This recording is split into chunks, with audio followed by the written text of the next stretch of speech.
Have you ever gazed at the stars and wondered about the myths and scientific theories that have shaped our understanding of the cosmos? Today, we'll explore Frederic de Wit's stunning 17th century celestial map, a masterpiece of astronomical art and science. Welcome to Art Lectures.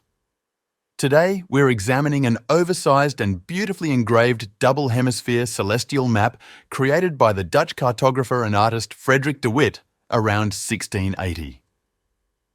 This rare and remarkable piece not only maps the stars, but also illustrates key astronomical theories of its time. The map is composed of two main hemispheres, the northern and southern hemispheres, each centered on the elliptic pole and rendered on a polar stereographic projection. The constellations are shown in pictorial form, with a particular emphasis on those associated with the zodiac. Surrounding the main hemispheres are 6 supplementary diagrams that illustrate the Copernican, Ptolemaic, and Tycho Brahe hypotheses, as well as the phases of the Moon relative to the Sun, the rotational pattern of the day, and the rotation of the Moon around the Earth. One of the most striking features of this map is the inclusion of mythological creatures and figures. For instance, the constellation Pegasus, the mythical winged stallion, is depicted with rainbow-coloured wings. According to Greek mythology, Pegasus created the fabled Hippocrene fountain on Mount Olympus by striking the ground with his hooves. This constellation was one of the 48 listed by Ptolemy in the 2nd century AD and remains one of the 88 constellations recognized today. Another fascinating detail is the depiction of Sirius, the brightest star in the Earth's night sky, shown as an upside-down dog.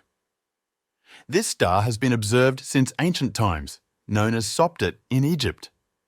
The Greeks associated the appearance of Sirius with the start of summer, coining the phrase dog days of summer.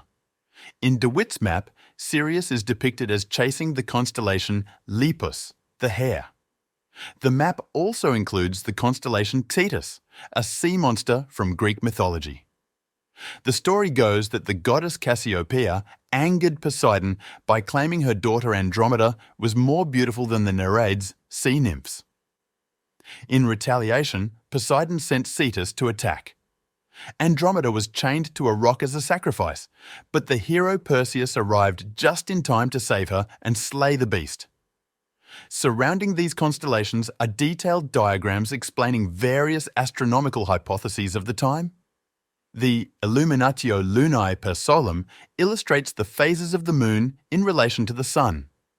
The Hypothesis Copernicana and Motus Terrae Annuus Circa Solem demonstrate the Copernican theory of the Earth's annual movement around the Sun. The Hypothesis Tychonica shows Tycho Brahe's hybrid model combining aspects of both the Ptolemaic and Copernican systems. The Hypothesis Ptolemaica depicts the Earth-centered universe according to Ptolemy, and Deus faciabat duo magna luminaria reflects the biblical creation of the two great lights. Frederic de Wit's celestial map is not only a scientific document, but also a work of art, embellished with dark storm clouds and an elaborate title banner. It captures the blend of mythology and science that characterized the astronomical knowledge of the 17th century. Thank you for joining us on Art Lectures. Please like and subscribe for more insightful art explorations.